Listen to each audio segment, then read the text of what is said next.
नमो नारायणाय। भगवान सत्यनारायण की कथा में आपका हार्दिक स्वागत है। तो आइए सुन लेते हैं सत्यनारायण व्रत की कथा। शास्त्रों में बताया गया है कि सत्यनारायण व्रत कथा का पाठ करने से व्यक्ति को 1000 यज्ञ करने के बराबर पुण्य फल की प्राप्ति होती है। सत्यनारायण भगवान व्रत कथा में भगवान विष्णु के सत्य स्वरूप के बारे में बताया गया है। इस व्रत का पाठ करने से घर में सुख समृद्धि का वास होता है और भगवान विष्णु की कृपा आप पर सदैव बनी रहती है। सत्यनारायण व्रत कथा का पहला अध्याय। एक समय की बात है, नैशिरण्य तीर्थ में शौनक आदि 88,000 ऋषियों ने श्री सूत जी से पूछा, हे प्रभु, इस कलयुग में वेद विद्या रहित मनुष्यों को प्रभु भक्ति किस प्रकार मिल सकती है तथा इनका उद्धार कैसे होगा। हे मुनि श्रेष्ठ, कोई ऐसा तप बतलाइए जिससे थोड़े समय में ही पुण्य मिले और मनोवांछित फल भी मिल जाए। इस प्रकार की कथा सुनने की हम इच्छा रखते हैं। सर्व शास्त्रों के ज्ञाता सूत जी बोले, हे वैष्णवों में पूज्य, आप सभी ने प्राणियों के हित की बात पूछी है, इसलिए मैं एक ऐसे श्रेष्ठ व्रत को आप लोगों को बताऊंगा जिसे नारद जी ने लक्ष्मी नारायण जी से पूछा था और लक्ष्मीपति ने मुनि श्रेष्ठ नारद जी से कहा था।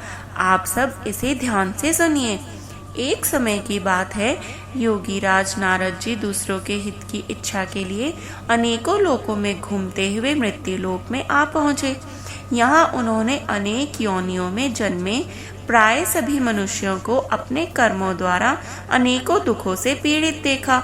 उनका दुख देखकर नारद जी सोचने लगे कि कैसा यत्न किया जाए जिसके करने से निश्चित रूप से मानव के दुखों का अंत हो जाए।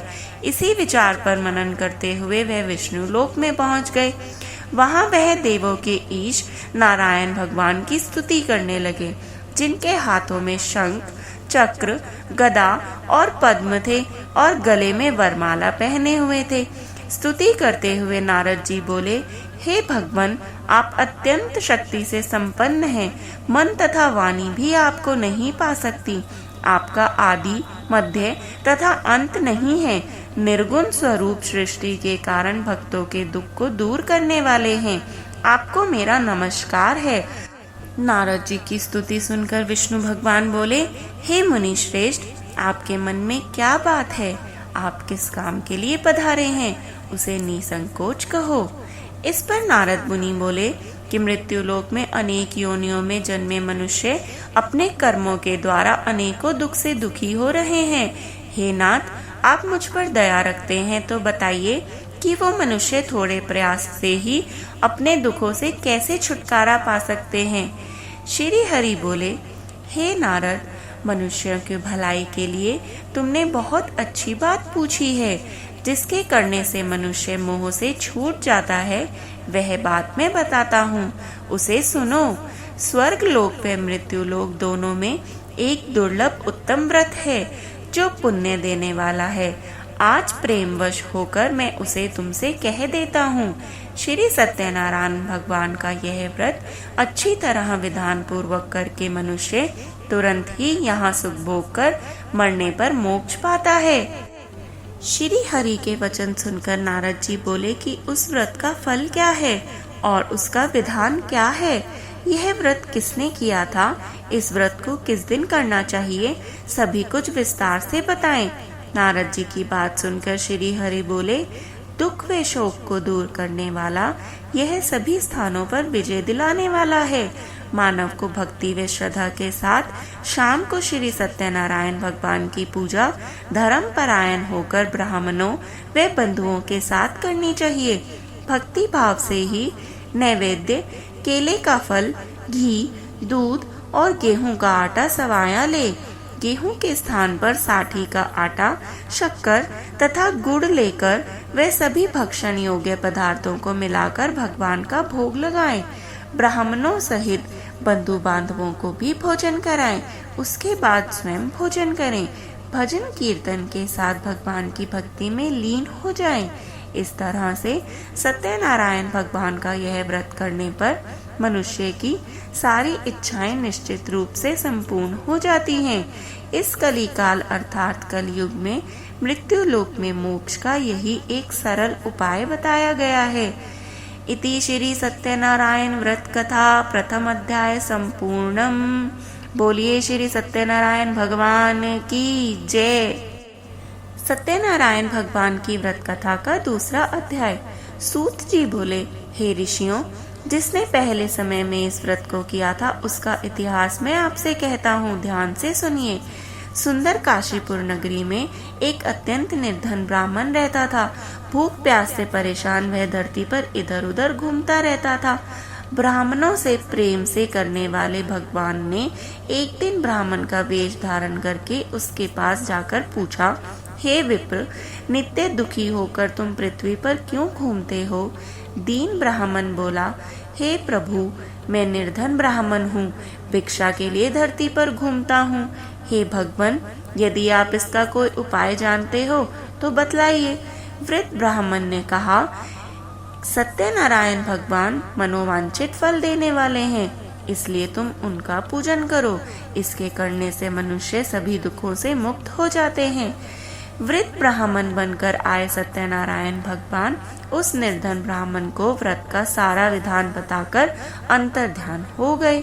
ब्राह्मण मन ही मन सोचने लगा कि जिस व्रत को व्रत ब्राह्मण करने को कह गया है, मैं उसे जरूर करूँगा। यह निश्चय करने के बाद उसे पूरी रात भर नींद नहीं आई। वह सवेरे उठकर सत्यनारायण भगवान के व्रत का निश्चय करके भिक्षा मांगने के लिए चला गया। उस दिन निर्धन ब्राह्मण को भिक्षा में बहुत अधिक धन मिला, जिससे उसने बंधु बांधवों के साथ मिलकर श्री सत्यनारायण भगवान का व्रत संपन्न किया। भगवान सत्यनारायण का व्रत संपन्न करने के बाद वह निर्धन ब्राह्मण सभी दुखों से छूट गया और अनेक प्रकार की संपत्तियों से युक्त हो गया। उसी समय से यह ब्राह्मण हर माह इस व्रत को करने लगा। इस तरह से सत्यनारायण भगवान के व्रत को जो मनुष्य करेगा वह सभी प्रकार के पापों से छूटकर मोक्ष को प्राप्त होगा। जो मनुष्य इस व्रत को करेगा वह भी उस ब्राह्मण की भांति सभी दुखों से मुक्त हो जाएगा। सूत जी बोले कि इस तरह से नारद जी से नारायण जी का कहा हुआ श्री सत्यनारायण व्रत को मैंने तुमसे कहा।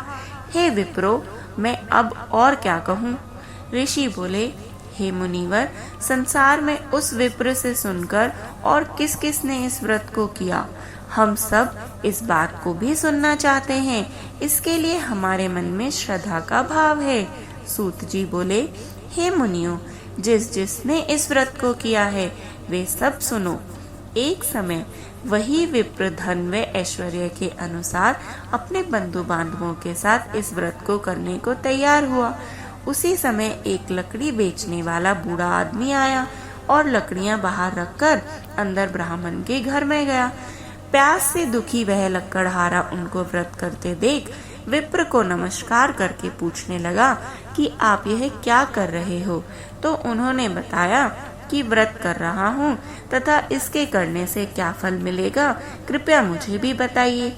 ब्राह्मण ने कहा कि सब मनोकामनाओं को पूरा करने वाला यह सत्यनारायण भगवान का व्रत है। इनकी कृपा से ही मेरे घर में धन धान्य आदि की वृद्धि हुई है।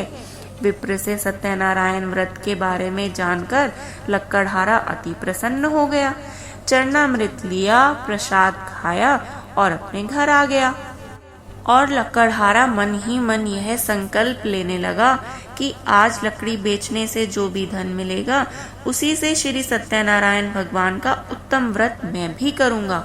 मन में इस विचार को लेकर बूढ़ा आदमी सिर पर लकड़ियां रखकर उस नगर में बेचने गया जहां ज्यादा धनी लोग रहते थे।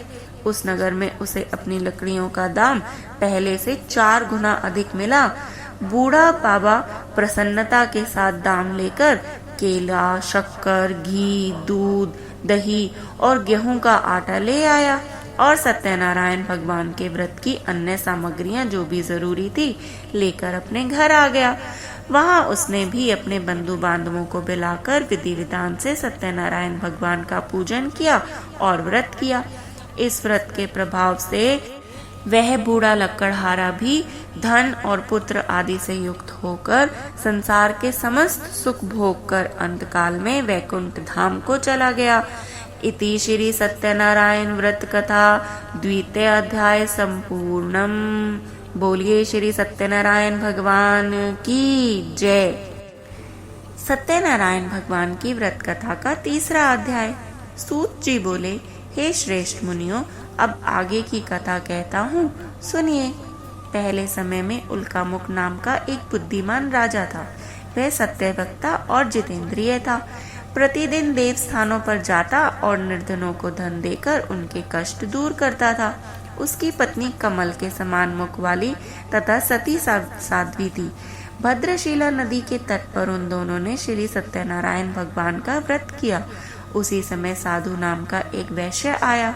उसके पास व्यापार करने के लिए बहुत सा धन भी था। राजा को व्रत करते देखकर वह विनय भाव के साथ पूछने लगा, हे राजन, भक्ति भाव से पूर्ण होकर आप यह क्या कर रहे हैं? मैं इसे सुनने की इच्छा रखता हूँ, आप मुझे बतलाइए।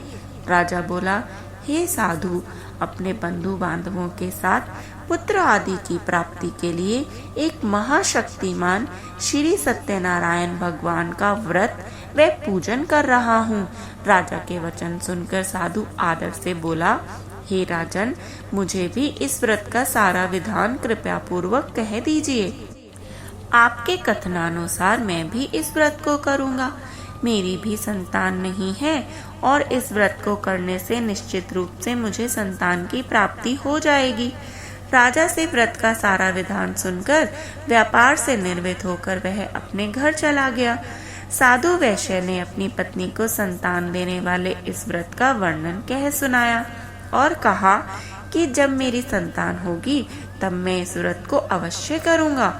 साधु ने इस तरह के वचन अपनी पत्नी लीलावती से कहे। एक दिन लीलावती पति के साथ आनंदित हो संसारिक धर्म में परवर्त होकर सत्यनारायण भगवान की कृपा से गर्भवती हो गई। 10वें महीने में उसके गर्भ से एक सुंदर कन्या ने जन्म लिया। दिनों दिन वह ऐसे बढ़ने लगी जैसे कि शुक्ल पक्ष का चंद्रमा बढ़ता है। माता पिता ने अपनी कन्या का नाम इसीलिए कलावती रख दिया। एक दिन लीलावती ने मीठे शब्दों में अपने पति को याद दिलाया कि आपने सत्यनारायण भगवान के जिस व्रत को करने का संकल्प किया था उसे करने का समय आ गया है। आप इस व्रत को करिए। साधु बोला, हे प्रिय, इस व्रत को मैं कन्या के विवाह पर करूँगा।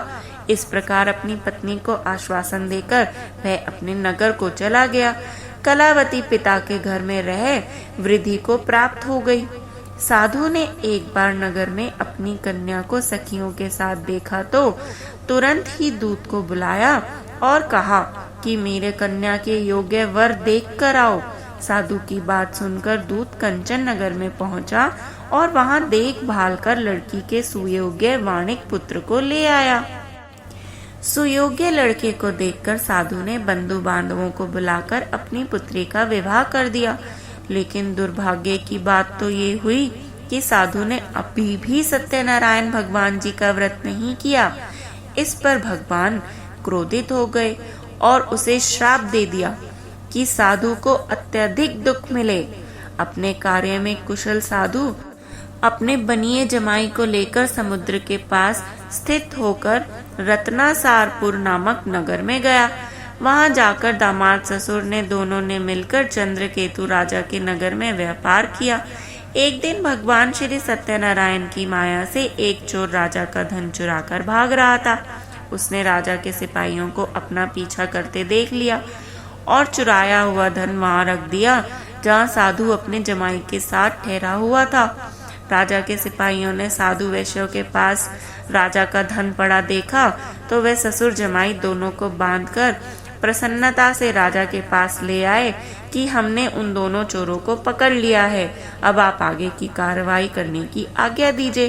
राजा की आज्ञा से उन दोनों को कठिन कारावास में डाल दिया गया और उनका सारा धन धान्य भी उनसे छीन लिया गया। उधर दूसरी तरफ श्री सत्यनारायण भगवान से श्राप से साधु की पत्नी भी बहुत दुखी रहने लगी। घर में जो भी धन रखा था उसे चोर चुरा कर ले गए। शारीरिक तथा मानसिक पीड़ा व भूख प्यास से अति दुख होकर अन्न की चिंता में कलावती ब्राह्मण के घर गई। वहां उसने श्री सत्यनारायण भगवान का व्रत होते देखा, फिर कथा भी सुन ली। वह प्रसाद घर ग्रहण करके जब गई तो रात को देर हो गई। माता ने कलावती से पूछा कि हे पुत्री, अब तक तुम कहाँ थी और तेरे मन में क्या चल रहा है? कलावती ने अपनी माता से सहज भाव में कहा, हे माता, मैंने एक ब्राह्मण के घर में श्री सत्यनारायण भगवान जी का व्रत देखा है। कन्या के वचन सुनकर लीलावती भगवान के पूजन की तैयारी करने लगी, क्योंकि उसे सब याद आ गया था। लीलावती ने परिवार व बंधुओं सहित श्री सत्यनारायण भगवान का पूजन किया और उनसे वर मांगा कि मेरे पति तथा जमाई शीघ्र ही घर आ जाएं। साथ ही यह भी प्रार्थना की कि हे प्रभु, हम सब का अपराध क्षमा करें। श्री सत्यनारायण भगवान इस व्रत से संतुष्ट हो गए और राजा चंद्रकेतु को सपन में दर्शन देकर कहा, हे राजन, तुम उन दोनों वैश्यों को छोड़ दो और तुमने उनका जो धन लिया है उसे वापस कर दो। अगर ऐसा नहीं किया तो मैं तुम्हारा धन, राज्य व संतान सभी को नष्ट कर दूंगा। राजा को यह सब कहकर वह अंतर्ध्यान हो गए। प्रातःकाल सभा में राजा ने अपना सपना सुनाया और फिर बोले कि बणिक पुत्रों को कैद से मुक्त कर कर सभा में ले आओ। दोनों ने आते ही राजा को प्रणाम किया। राजा मीठी वाणी में बोले, हे महानुभावों, भाग्यवश ऐसा कठिन दुख तुम्हें प्राप्त हुआ है, लेकिन अब तुम्हें कोई भय नहीं है। ऐसा कहकर राजा ने उन दोनों को नए वस्त्र आभूषण भी पहनाए और जितना धन उनका लिया था उससे दुगना धन वापस कर दिया। दोनों वैश्य खुशी खुशी अपने घर को चल दिए। इति श्री सत्यनारायण व्रत कथा तृतीय अध्याय संपूर्णम। बोलिए श्री सत्यनारायण भगवान की जय। सत्यनारायण भगवान की व्रत कथा का चौथा अध्याय। सूत जी बोले, वैश्य ने मंगलाचार करके अपनी यात्रा प्रारंभ की और अपने नगर की ओर चल दिए।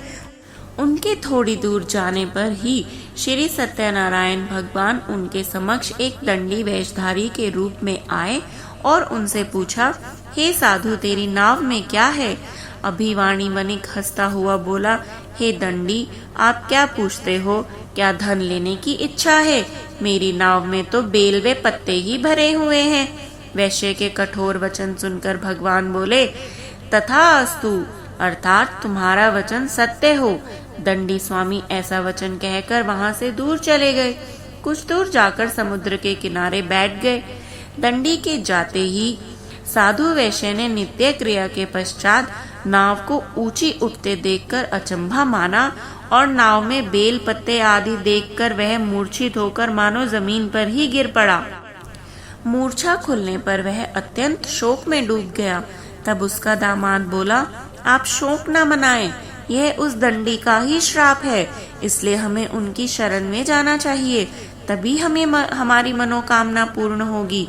दामाद की बात सुनकर वह दंडी के पास पहुंचा और भक्ति भाव नमस्कार करके बोला, मैंने आपसे जो जो असत्य वचन कहे थे उनके लिए मुझे क्षमा दान दें। ऐसा कहकर महान शोकातुर होकर रोने लगा। तब दंडी भगवान बोले, हे वणिक पुत्र, मेरी आज्ञा से बार बार तुम्हें दुख प्राप्त हुआ है, तू मेरी पूजा से विमुख हुआ। साधु बोला, हे भगवान, आपकी माया से ब्रह्म आदि देवता भी आपके रूप को नहीं जानते, तब मुझ जैसा अज्ञानी कैसे जान सकता है? आप मुझ पर प्रसन्न होइए। अब मैं सामर्थ्य के अनुसार आपकी पूजा अवश्य करूंगा। मेरी रक्षा कीजिए और मेरा सामान पहले के समान ही नौका में भर दीजिए। साधु वैश्य के भक्ति पूर्वक वचन सुनकर फिर से भगवान प्रसन्न हो गए और उसकी इच्छा अनुसार वरदान देकर अंतर्ध्यान हो गए। ससुर जमाई जब नाव पर आए तो नाव धन से भरी हुई थी। फिर वहीं अपने अन्य साथियों के साथ सत्यनारायण भगवान का पूजन किया और अपने नगर को चल दिए। जब नगर के नजदीक पहुंचे तो दूत को घर पर खबर करने के लिए भेज दिया। दूत साधु की पत्नी को प्रणाम कर कर कहता है कि मालिक अपने दामाद सहित नगर के निकट आ गए हैं। दूत की बात सुनकर साधु की पत्नी लीलावती ने बड़े हर्ष के साथ सत्यनारायण भगवान का पूजन करके अपनी पुत्री कलावती से कहा कि मैं अपने पति के दर्शन को जाती हूँ, तू कार्य पूर्ण कर कर शीघ्र आ जा। माता के ऐसे वचन सुनकर कलावती अति प्रसन्नता में जल्दी जल्दी में प्रसाद छोड़कर ही अपने पति के पास दौड़ी चली गई। प्रसाद की अवज्ञा के कारण फिर से श्री सत्यनारायण भगवान उनसे रुष्ट हो गए और नाव सहित उसके पति को पानी में डुबो दिया। कलावती अपने पति को वहां ना पाकर रोती हुई जमीन पर गिर गई। नौका को डूबा हुआ देख वह कन्या को रोता देख साधु दुखी होकर बोला, हे प्रभु, मुझसे तथा मेरे परिवार से जो भी भूल हुई है उसे क्षमा करें, उसे क्षमा करें।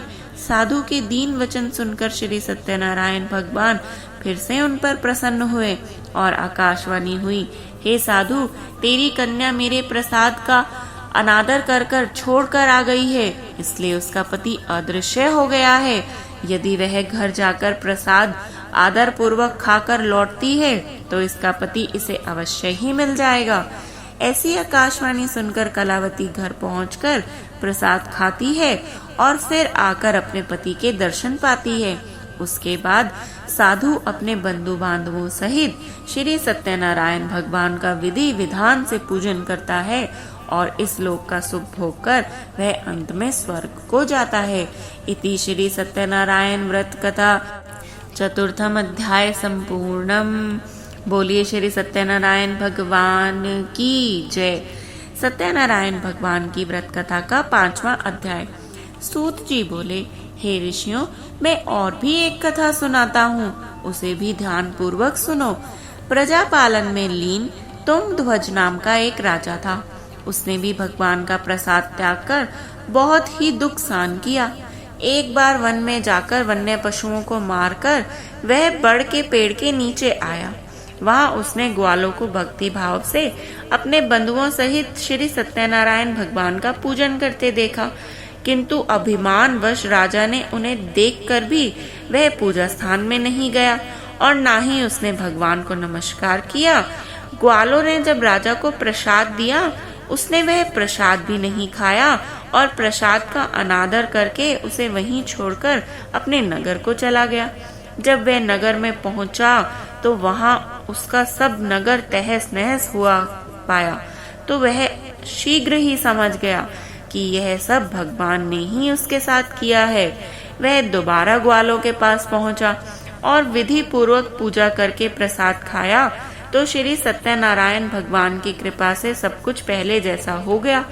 दीर्घ काल तक सुख भोगने के बाद मरणोपरांत उस राजा को स्वर्गलोक की प्राप्ति हुई। जो मनुष्य परम दुर्लभ इस व्रत को करेगा तो भगवान श्री सत्यनारायण की अनुकंपा से उसे धन धान्य की प्राप्ति होगी, निर्धन धनी हो जाएगा और भयमुक्त हो जाएगा उसका जीवन। संतानहीन मनुष्य को संतान मिल जाएगी और सारे मनोरथ पूर्ण होने पर मानव अंत काल में वैकुंठ धाम को जाएगा। सूत जी बोले, जिन्होंने पहले इस व्रत को किया है, अब उनके दूसरे जन्म की कथा कहता हूँ। वृद्ध शतानंद ब्राह्मण ने सुदामा का जन्म लेकर मोक्ष की प्राप्ति पाई। लकड़हारे ने अगले जन्म में निषाद बनकर मोक्ष की प्राप्ति की। उल्कामुख नाम का राजा दशरथ होकर बैकुंठ में गए। साधु नाम के वैश्य ने मोरध्वज बनकर अपने पुत्र की ओर से चीर कर मोक्ष पाया। महाराज तुंगध्वज ने स्वयंभू होकर भगवान में भक्ति युक्त होकर कर्म करके मोक्ष को प्राप्त किया। इस प्रकार श्री सत्यनारायण व्रत कथा का 5वां अध्याय भी संपूर्ण हुआ। बोलिए श्री सत्यनारायण भगवान की जय। श्री सत्यनारायण भगवान की कृपा आप पर सदा बनी रहे। ऐसी ही और पौराणिक कथाओं को सुनने के लिए कृपया हमें सब्सक्राइब कीजिए। यदि आपको आज की कथा पसंद आई हो तो अपने बंधु बांधवों के साथ हमें शेयर कीजिए। पे एक लाइक अवश्य कीजिए और जपते रहें हर हर महादेव।